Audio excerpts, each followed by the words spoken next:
What's up, y'all? It's Corbin here. Welcome to another episode of the Roundball Ramble podcast. But we're changing things up here a little bit.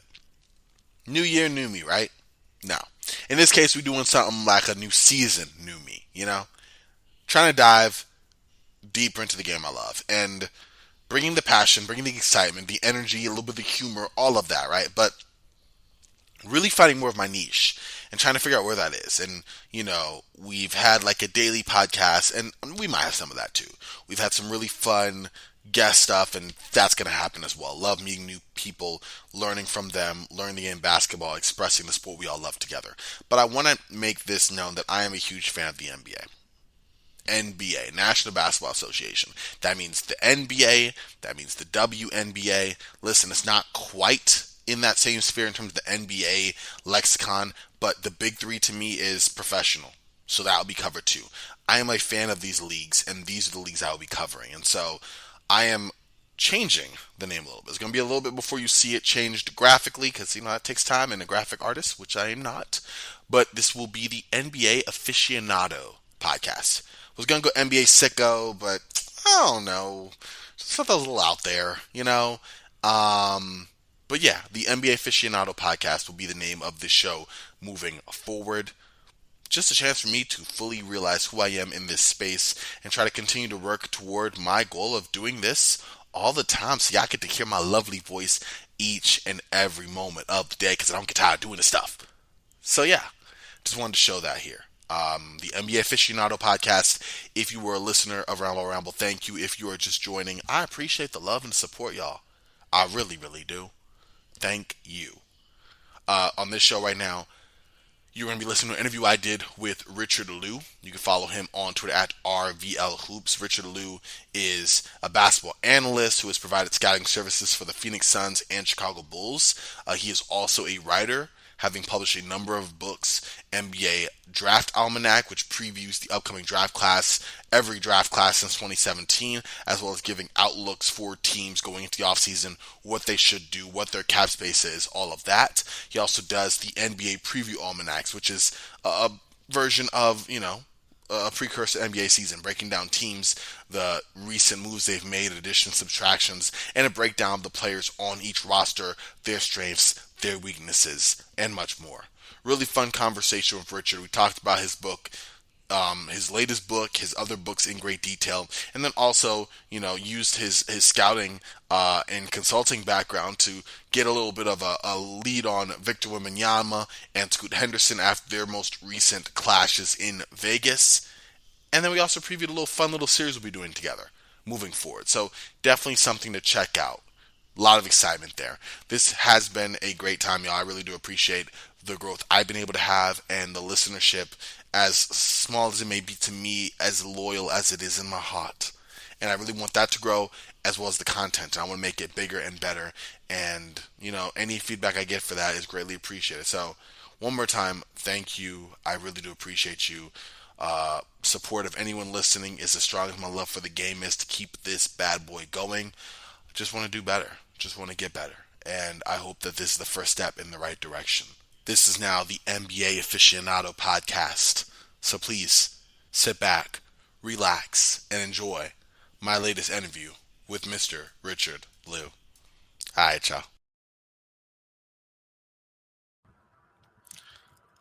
All right, y'all. I am happy to have on here with me author, scout, all-around basketball expert. He was a former basketball analyst, consultant for both Phoenix and Chicago, hailing from St. Louis. You can follow him on Twitter at RVLHoops. This is Richard Liu.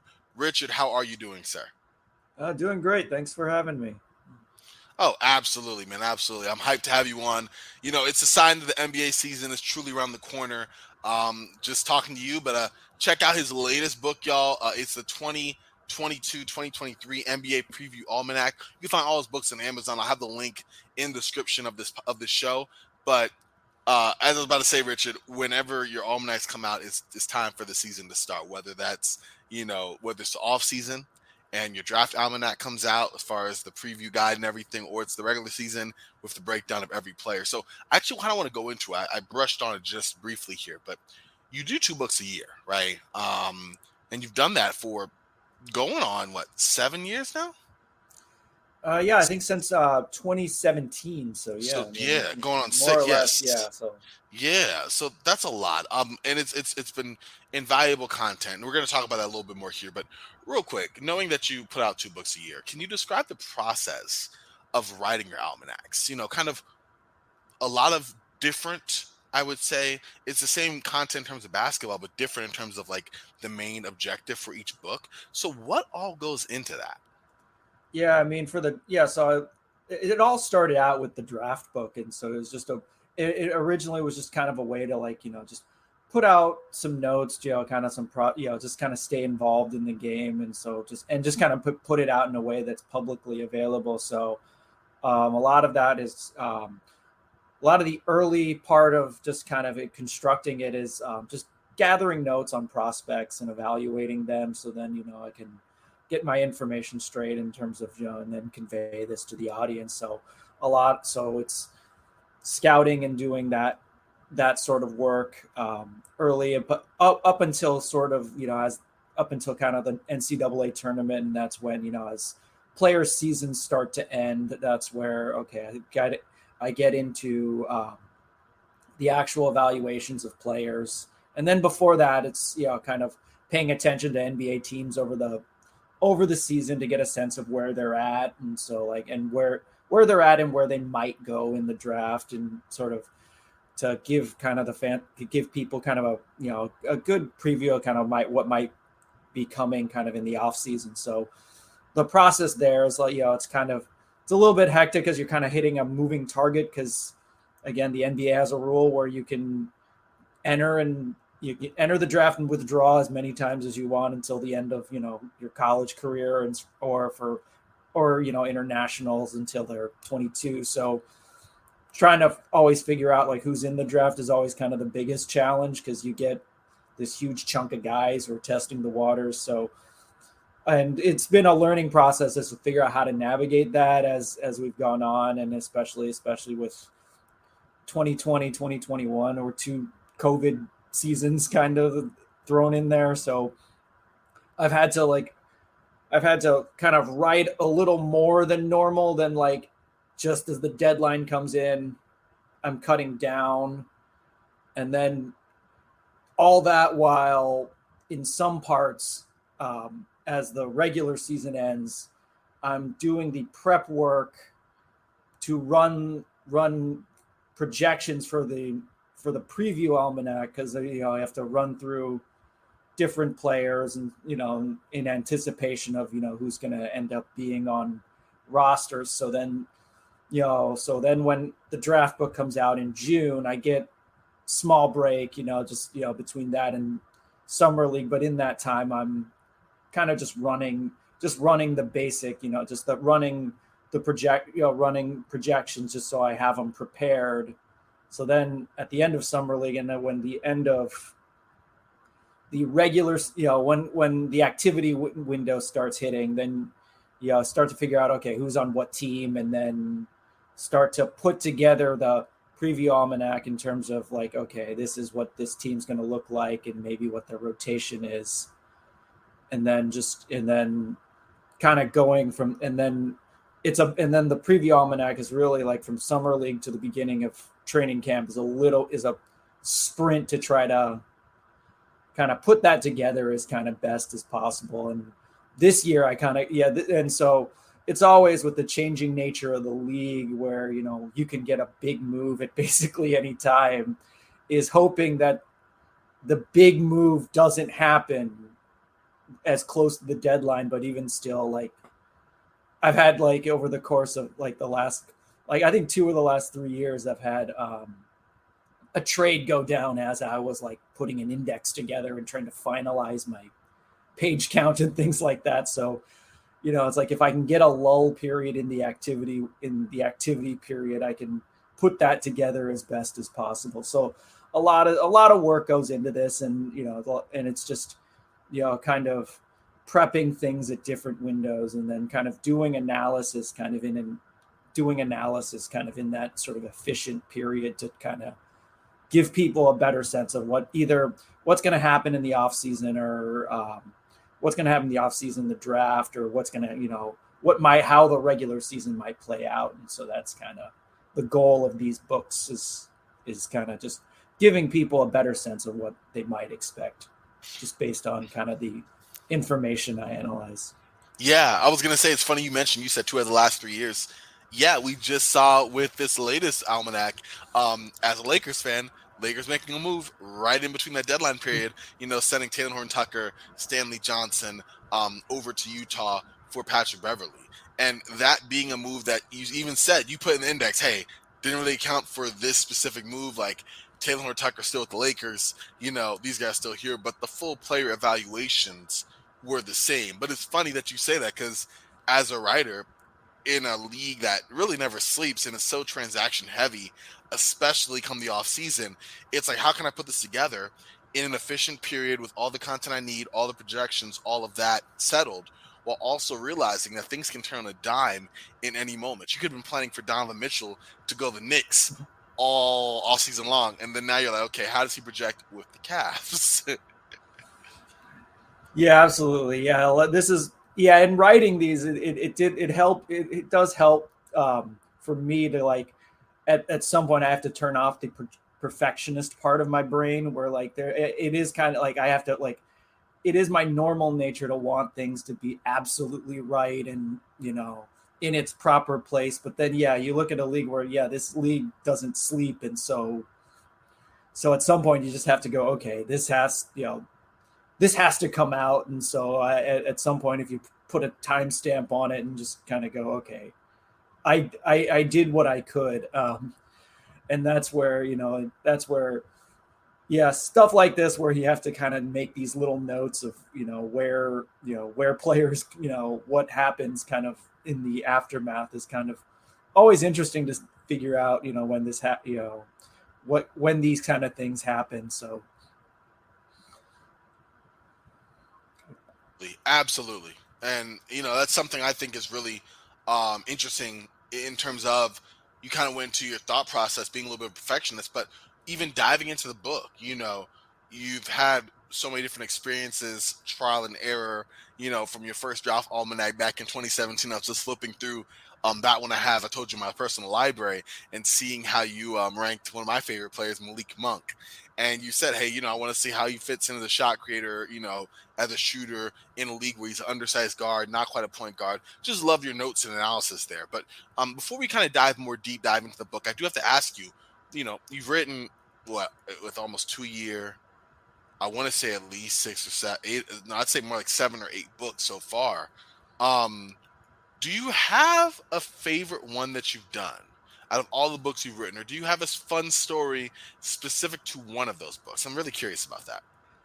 I think, like, with some of the, like, a lot of times, with the time crunch, it can be kind of, when you're in it, it's kind of hard to, like, to step back and kind of enjoy it. But you sort of, certain things kind of play out in kind of the aftermath of when it was released. And one of the big things that, like, in going through Amazon is sometimes you just don't know. You don't really know what your audience is like sometimes. And this is where sometimes if I get, like, I get an email to in terms of how someone receives it, and then you get kind of a better kind of sense. And so I think after the 2019-20 book, I think, and that was like that, again, that season went on longer than normal because it, like, coincided with the start of the pandemic. And so there was a little bit of doubt, as if, like, okay, am I going to be able to put out is there going to be a season after this? Are we going to do this? And then so one day, just kind of in this period where we have no sports, I get this email from a woman who had gifted the book to one of her sons, and it was just kind of one of these nice uplifting things that you get kind of in this, you're kind of isolated and when during COVID, and so it's just like, I sent this to my 9-year-old autistic son, and he flips through it all the time and he loves it. And I was like, okay, this is like, this was like, this was probably never the intent to reach, someone that young, because I would think, like, the stuff I put out is a little bit, analytics heavy and a little bit dense. And so like to see it kind of register in that sense kind of was, was really, great to hear, and kind of gave me a sense of like, okay, this is like also kind of the space that I can occupy where I can take things that are a little, harder to explain and put it in a way that's, simpler and easier to kind of digest. And so that kind of was, that really stood out and kind of helped me kind of, kind of really kind of establish kind of what these books are about. Yeah, absolutely. I mean, that's a heartwarming story. Your ability to kind of transcend. Like you said, you look at these books and I mean, they're big boys. You know what I mean? Like these books are not your little preview magazines. Like it's a hefty book. I mean, there's an audio podcast, y'all, but like I'm holding one in my hand and it's a big one. Like I two hands, like a whopper. Okay. But like the funny thing, like you said, I mean, not only that, being able to put that information, I definitely agree with it, making it readable. It is a lot of numbers. It is a lot of projections and data heavy in that way, analytically driven, but it's also something that you can pick up, kind of flip through in a glance, understand a little bit of a player capsule on their strengths, on their weaknesses in terms of, okay, are they good on the ball? How are they shooting the three ball? How are they defensively? Like it covers that in a really cool way with a little bit of a blurb on the team as well. It's something that, you don't really see a lot of that out there now. I mean, you have like I think it's a Lindy's Pro Basketball magazine, but that's really it on the market in terms of books like that, much less ones that can not only be there for basketball junkies like myself, but also you just, that book found a new young fan who is going to kind of, grow probably as a fan of that sport through a book that you wrote, and being as young as he is. So that's really, really cool. And I see what you mean. Like it shows that your books can transcend and occupy different spaces for sure. So thank you for that. That's a really fun story. Yeah, absolutely. And going into your books, I mean, these books, y'all, they have a lot of content in them. I literally haven't missed a year for the last like 4.5, 5 years. But two things I've noticed. One feature has always been in this book. The other feature I think is about 2 years old now. But I want you to dive into two metrics of yours. One is the strength. You could tell me what it all means. I know it's based after the great German basketball player Detlef Schrempf back in the 80s and 90s with the Mavericks and the Supersonics, also the Pacers for a stretch, and the Blazers at the end of his career, off the top of the head. But you also have one called the points prevention metric. So if you could, I want you to take a little bit of time and share those two metrics and how they kind of power this book along. Yeah, so the Schrempf is the name of my projection system. It's kind of one of these things that like every person who kind of had a projection system in kind of sports kind of used kind of the name of a player as kind of LeBron. this as kind of an acronym, and it's also kind of like an acronym. And so I think like I didn't really have time to think it out a little bit when I wrote the first preview almanac back like 2018, 2019. Then I had like a year to sort of flesh it out. And I think at the same time I was like trying to like come up with the ideas. In working, I often just like to have on another screen, just having something playing in the background. And I think I just coincidentally had Parks and Recreation just in the background, and Detlef shows up like a couple of times, makes a couple of appearances, and then just seeing that and being in Seattle, and then just in terms of the acronym, like, cause the last two letters of his last name are PF. So like performance forecast. And then they're just kind of making up, just kind of finding words to create, to make the acronym somewhat work. I love sort it. of was just kind of the whole thing. But the idea of it is, you just take anybody's kind of stats over, one season, multiple seasons, kind of throw it in there, compare it against this database of every modern NBA season. And then from there you can kind of project out performance in the, project it out in the future. It offers kind of rules of thumb that kind of largely kind of work for about most of the most of the kind of guys that are kind of like normal type of players, I mean, there are just some outliers that you're just never really going to able to, I'm never able to get to accurately capture, like where, Steph Curry is the greatest shooter ever. And there's really been, it's hard to compare someone to a league where there's nobody like him. And so it's to try it. So there are times in this where this like algorithm is not going to make, is trying to like find bits and pieces of other players to try to make sense of it, but it doesn't quite work. But as long as you kind of know, as long as, I know where kind of the hole is and kind of how to account for it, I can explain that a little bit when it comes up, you get, so, but for the most part, it's like, if, you look at player stats and kind of project that out, and then kind of in putting together, and matching it to how, rosters are put together, and maybe, projected playing time, you can also kind of see how a team might, what a team's kind of performance might look like as into the coming year. And over time, I've, kind of tweaked it, adapted. I know in this particular one, it was I added in box plus minus as another kind of metric to kind of project out, and also use that to just use that in the kind of in the equations to kind of measure players and teams and things like that. So that's how that one works.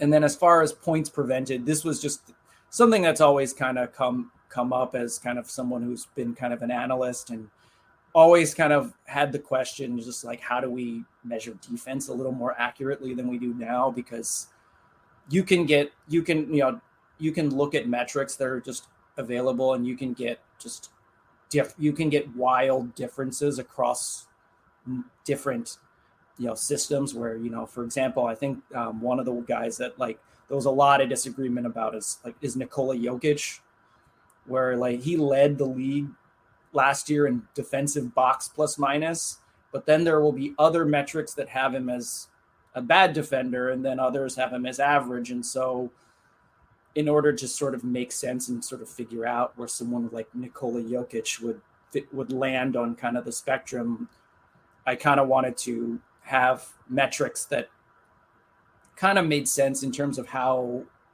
you think of how you assign defensive matchups and kind of use that in terms of evaluation. So points prevented is paired with degree of difficulty. So using the matchup kind of listings on the NBA's website, I assigned kind of a strength level of every opponent. So somebody like Luka Doncic is rated as a tougher matchup than a spot up shooter like a Reggie Bullock or someone like that. And so you figure out, you figure out in that, like, if a defender is defending more of these top level scorers, their difficulty level is higher.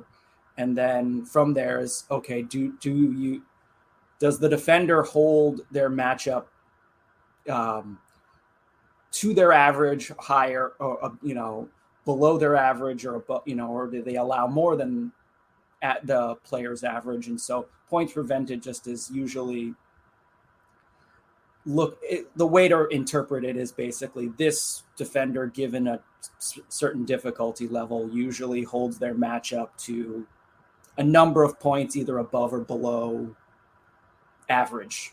So that's kind of so and then depending on difficulty level, you can sort of get a sense of what their role is and how they perform on the defensive end. So the number does like have a little bit of, you do kind of have to interpret it a little bit, because for example, like a number, if a guy has like 0 points prevented, but they're guarding all the tough matchups, it's actually really good, because they're holding really tough, elite level scorers to, they're just kind of holding them down to either their average or slightly lower than that, guys who don't take on tough assignments. It can help to kind of not necessarily show that they're necessarily bad defenders. It also helps to understand kind of how they're being used on the defensive end. So, it can help you identify sort of guys who are really great sort of roamers, like someone like Giannis, or even like, Robert Williams last year for Boston. So it's, it can see kind of like what these roles are in terms of, okay, this guy is more of an on-ball defender. This guy's a roamer. Sometimes in the situation of, guys who are great scorers and they need to be sort of hidden. It sort of helps to identify, okay, which guys are sort of being hidden. And then, in terms of like also another element of the kind of degree of difficulty metrics is that it can you can see which team, you can kind of get a sense of like which teams switch a lot. Like, Boston was kind of one of the, just this like really switch heavy team where really they, like nobody really got the primary responsibility of taking on a top scorer because everybody sort of got their own little turn. So it added like a wrinkle if you really kind of rethink kind of the defensive player of the year part, where Marcus Smart is kind of getting a lot of, he did actually take on the tough assignment more often than his teammates, but in terms of, taking on tough assignments on a regular basis, he kind of didn't do that as often as some other defenders. So you get a little bit of you kind of see it as a situation where, Boston was, one of the two best defensive teams in the league and you needed to credit somebody. And so it does, like, you do see in terms of like strategy, in terms of like when a team's like kind of, spreading everything out, you can kind of you can kind of understand kind of the difficulty of kind of credit, assigning credit in a situation like that. So a lot of the times, just in general, just points prevented, defensive degree of difficulty, these things are not things you can easily sort of quantify. So I kind of want to help to quantify that, give people a better sense of kind of what goes on the defensive side of the ball. So that's kind of something I've just included in the preview almanacs. Well, I, for one, definitely think it's a worthwhile resource to have, Richard.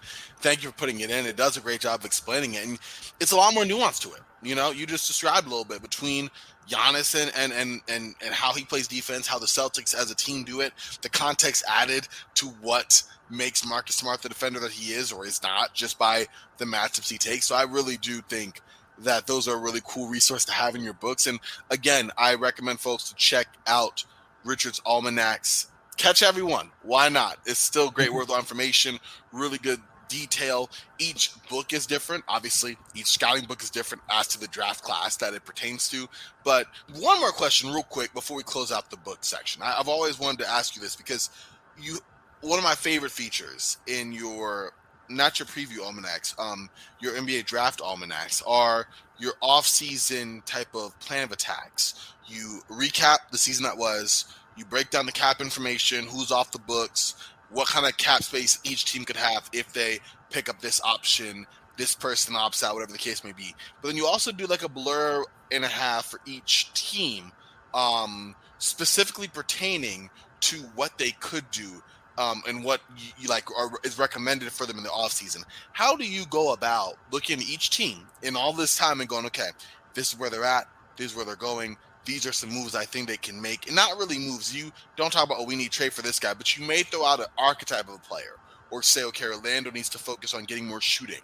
I'm really interested in the thought process that goes into writing out these plan of attacks for all 30 teams. Yeah, this is just kind of one of those things where it's just, I just kind of wanted to give kind of like what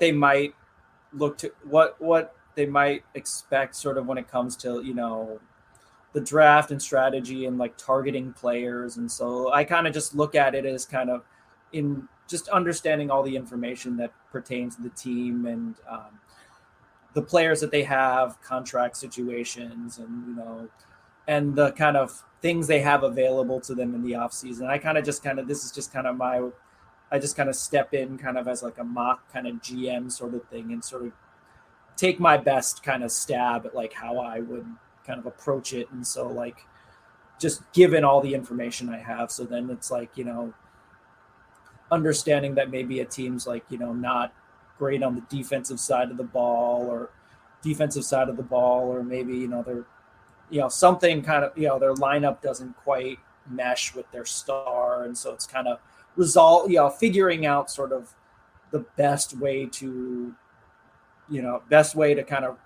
kind of put the team on the right path and sort of and realize that it's a different kind of that every team is in their own different situation. So it's just kind of an exercise to kind of just see kind of what kind of a viable or kind of something that kind of makes sense, a plan that would kind of make sense that maybe fans of that team would be kind of satisfied with, or kind of it would kind of make sense to them to kind of go in given kind of the direction that their teams are headed. Yeah, absolutely. I think it's cool. As a Lakers fan, I read each one like, okay, what is an option? Because and that's why it was disheartening to see that this last offseason there wasn't much options, and we saw what the Lakers did. But I thought it was funny, so I definitely, again, y'all recommend checking out. I'll have the description on this show. Amazon, Richard Liu. Check out his books. Check out his podcast. Check out his written work. Also his website. I was about to say podcast. Check out this podcast, but check out his written work as well. If I remember this right, this is NBAscoutinglive.com. Yes, that's one. Yeah, it's me and my brother run this. We do draft content. I serve kind of as an editor. Most of the written work is kind of with him, but we do we evaluate prospects in, relevant games and kind of, you can get ratings. And then there's also extra NBA content just that comes across over the season as, the playoffs hit and, as we get trade deadline and things of that sort of nature. So yeah, it's another resource to come in and check out what we're doing. Absolutely. And I encourage listeners to do exactly that. But we're not quite finished here. We're gonna move on. We got a few more things to hit real quick before we get Richard out of here. We're gonna kind of transition. There you go. A little more into this regular season. We're a couple days out before the start of this new NBA season. I have a burning question I need to have answered, Richard. It's just for me, my own personal, throw a guy a bone here. What is your insights for me on this Los Angeles Lakers team? And I've read the book, so I know what you have here. Yeah. But I want to get your thoughts as you've seen preseason, as you've kind of been on Twitter. What are you thinking about this Lakers squad, real quick here?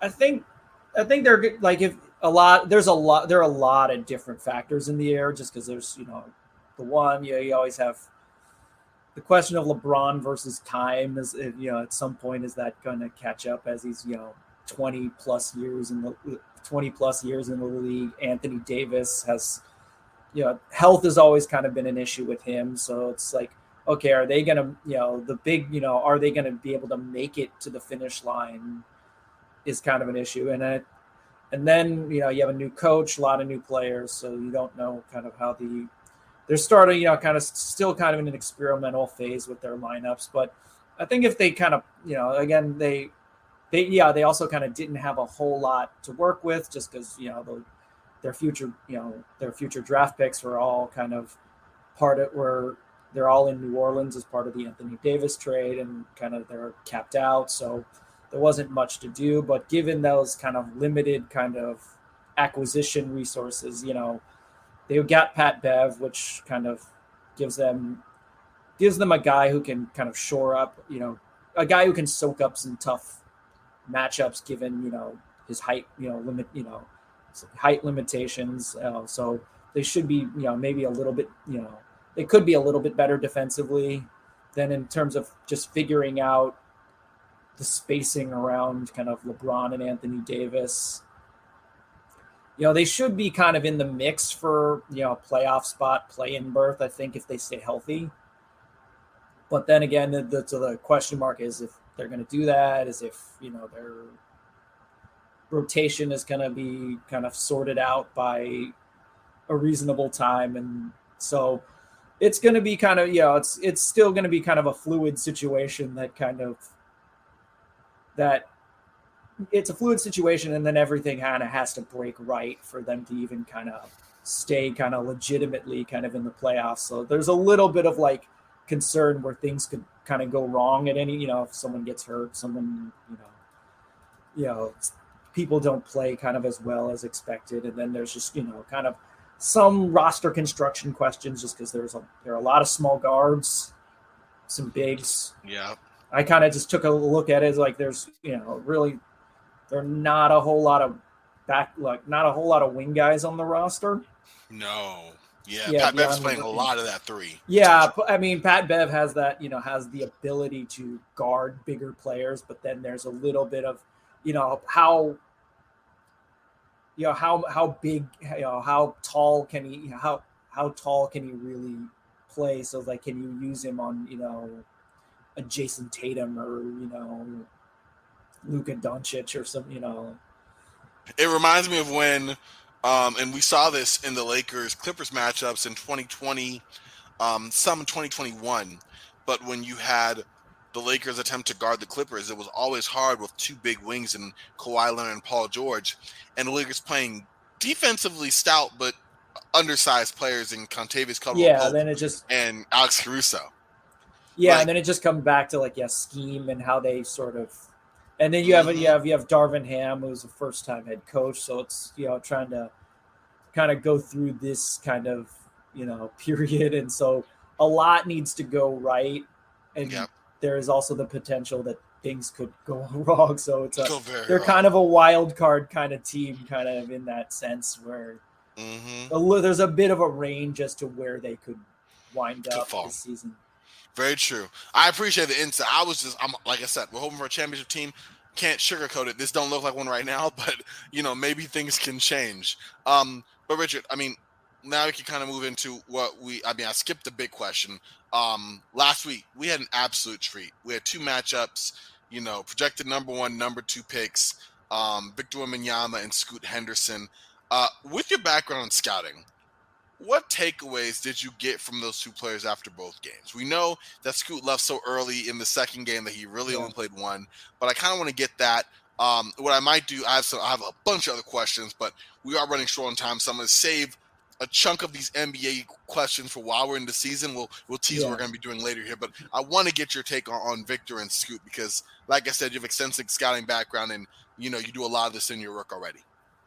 Yeah, I mean, already just because, just the early part of the season, I mean, these two were, kind of mentioned as the top 2 picks, and they, pretty much solidified that status. And then Victor Wembanyama is probably, just in this kind of showcase with with under NBA rules and against, guys that have, some guys that have played in the league and guys who are going to be first, guys who are going to be high draft picks, just, kind of set himself apart in this draft. And then just, I mean, the potential is just crazy because, I mean, I'm already kind of going mentally kind of going through my past history and just kind of going, okay, he's already kind of among the 2 or 3 best prospects I've ever seen.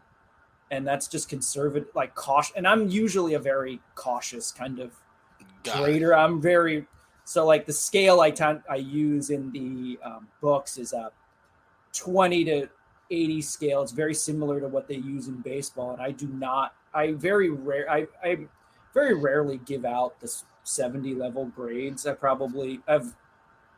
I most recently gave Zion Williamson a 70, 75, meaning this is top tier. Almost, this is top tier, potential MVP level prospect. And so I started doing this 2006, 2007. So the only other 75 I've given is to Kevin Durant. Wow. And so now I'm if I'm getting into that, okay, I'm hitting, I'm in Durant. I'm Wembenyama is in that Durant tier. And now my question over the course of this and seeing a guy who's 7, who can do very similar things, but maybe not at quite the efficiency level given his stats in France, but who's touching on on kind of elements of the Durant game, but he's at 7'5" and with his athleticism level and athleticism level, and then also kind of you're just kind of considering the way the league's going. The floor is high. Where if he's just one of the top 2 rim runners in the league and just a guy who can rotate from anywhere and block shots, that's just that's at worst upper tier almost like that's close to an all-star level player. Even he just kind of has bare minimum, just at if his skills develop to the baseline. Where so now if you're talking if all these other skills come in, where his hand about his handle, if the shooting even progresses to the point where he's even just like not even he doesn't have to be a 40% 3-point shooter, but if he's like 37, 38 plus. Mm-hmm. All of his ability to attack the rim, and then kind of mix in with some kind of mid-range post-up kind of things, and then the defensive potential. This is kind of this rare combination that you can kind of see. You can just kind of easily kind of slot him into the top, and kind of let the imagination kind of run wild on that, in terms of his potential. Then doesn't mean that, Scoot Henderson, has, the second, is really good prospect on his own, just, in terms where, he was productive, last year when he kind of showed, when he kind of entered the G League, kind of midway through the season. He had some big scoring game. He's a big scoring games, showcased, some really explosive athleticism. And then kind of in this game, he showed, kind of that he kind of shored up some kind of, some weaknesses to a degree, like I think, kind of in the early going last season, he was really more of kind of like more of a scoring guard, where he took kind of that heavy kind of, he was kind of mostly looking to just kind of like beat his man one-on-one, kind of, get buckets and things of that nature. And then, his shot kind of wasn't, he wasn't totally efficient kind of as a shooter. And then, defensively there, maybe, a little bit of some question marks, but, over time, you saw, better playmaking. He was making more outside shots in that the first game that he was that he kind of made it through healthy, and then I was kind of impressed by his defensive effort and his ability to kind of pressure the ball and kind of play on that end, and and then just his overall just kind of intensity level, and kind of engagement, and kind of just in how he, how hard he kind of plays on, how hard he plays and how hard he competes, really shows, he's going to be kind of, he has the potential to be kind of another one of these kind of great, kind of productive kind of guards in the league. So I did kind of run, loosely kind of run kind of, some projection, like into my draft system kind of for both guys. And Victor Wembenyama, there's really just like nobody's really similar, but like the name that did come up like at the top of the list, although the similarity score was not super high, was Durant. And then the system knew a little bit more what to do with Scoot Henderson. So you had a lot, I think something like a quarter to 30% of the comps were guys that eventually made all-star teams, which is pretty high for what the data I get. And one of the names that popped up was Westbrook. So and in watching, you kind of gave off some of those impressions with the kind of his intensity level and kind of the way he kind of with his explosiveness, as an athlete, and kind of the way he kind of penetrates and kind of kicks the ball out. You can kind of see pieces of that kind of in his game. So overall, kind of this was kind of a pretty impressive kind of showing for both of those guys, in this game. So it'll be good to see how they kind of project over the court, how they kind of continue to play over the course of the season, where Wembenyama is playing kind of on a team coached by Vincent Collet, who's the French national team coach. So it should be kind of in good hands there. And then the G League Ignite is actually going to go through a full schedule, and so we'll have a whole season kind of Scoot Henderson and some of the other guys like Leonard Miller on G League Ignite going up against NBA level players. So it should be an interesting draft cycle. I'm absolutely excited for this draft cycle. Like you said, the race at number 1 doesn't feel like a race at all, right? Victor, right? The race for number 2 doesn't feel like a race at all either. Scoot, you just brought it up. But the race for 3, all the way down, that's exciting to me. And I'm really pumped to really do a lot more deep diving. I feel like I've been stepping more into the draft kind of game more and more, and trying to understand the process and mock drafts and things of that nature. And so I'm really pumped for that. And excited, to learn more about all this and to kind of see my own processes adapt and improve over time. Speaking of that, as we close out here, last thing I'm going to run by you here, Richard, we brought up Wembenyama, we brought up Scoot, but the NBA season is here. We already talked about my Lakers for a little bit. There are going to be a few other teams that are not going to be NBA contenders, that aren't even going to be where the Lakers are, playing hopefuls in that path. No, there's going to be a bunch of teams that are going to be in the race for the win of Wembenyama. And I have the Jazz, the Spurs, the Hornets, the Magic, and the Thunder. I want to share, I think you have similar teams. I want to see if you have those teams as well. But also, since we're speaking of these teams at the bottom, I want to give you the honors, Richard, of sharing the new series that we'll be doing here together soon. Yeah, so the series we're going to be doing over the course of this season is, it's called Tank Watch. It's kind of a look at the league kind of in an inverse kind of backward sense. And most of the time we talk about the NBA, we're talking about who's going forward, who's trying to win championships, and then we have this interesting situation because kind of the way kind of the league works as a strong link kind of sport is kind of if you don't in order to get into the conversation to possibly win a championship, you need one of the 10 best players in the league. Mm-hmm. And if you don't have one of those 10, then you have to sort of find a way to get one. And oftentimes that results in losing, going to the top of the draft, because that's usually where these guys are found. And so this is just kind of this could be an unprecedented kind of situation where everybody's gunning for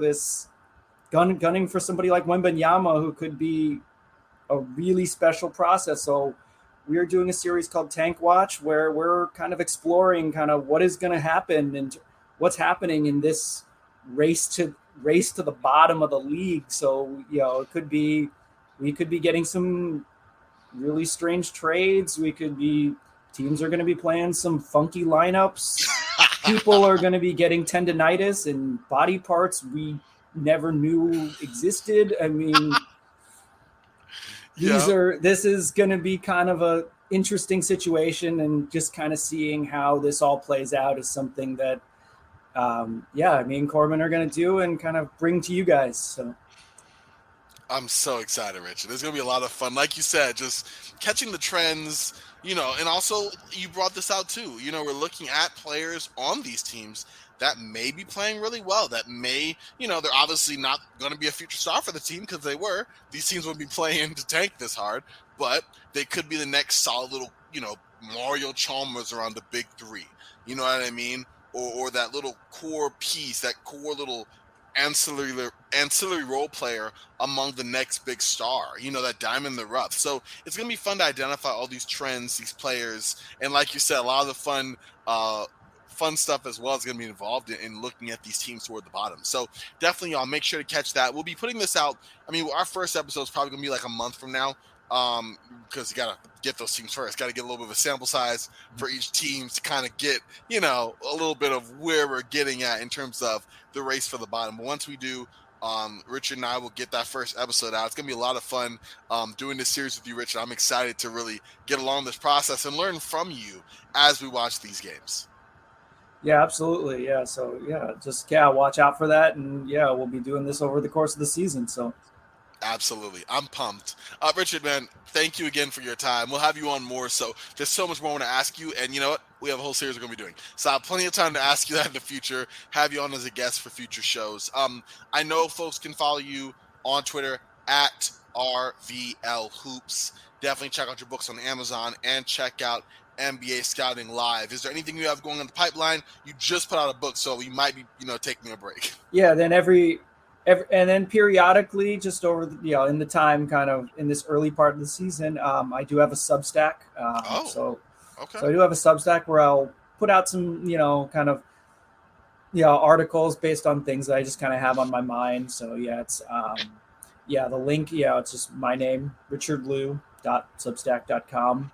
Yeah, it's called, the newsletter is called The Addendum. And so it's just kind of additional kind of pieces that kind of go along with, that are just basically things that are going on in my mind. Just a lot of them are probably going to be related to basketball, but some of them are, pop culture and other things that are kind of on my mind. So that's another link to go along with, Twitter feed, Amazon, NBA Scouting Live. That's where you can find me.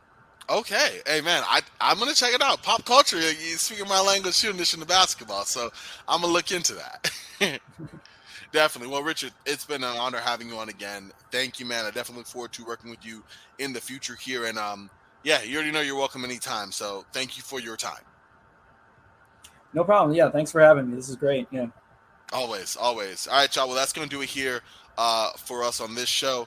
Listen, make sure to stay tuned. We're going to have a lot more coming. NBA season right around the corner. Got some big surprises for you in terms of NBA content that I'll be doing. Not only will I be doing with Richard, but just a lot more of a deep dive focus into the season, some historical stuff as well. Really want to go deep into this and share that fandom and love with y'all. So definitely make sure to stay tuned for all of that on my Twitter. You can follow me there at CorbinNBA. But until next time, y'all, for Richard, for myself, we are Frosty. Y'all stay frosty, and we will talk to y'all real soon.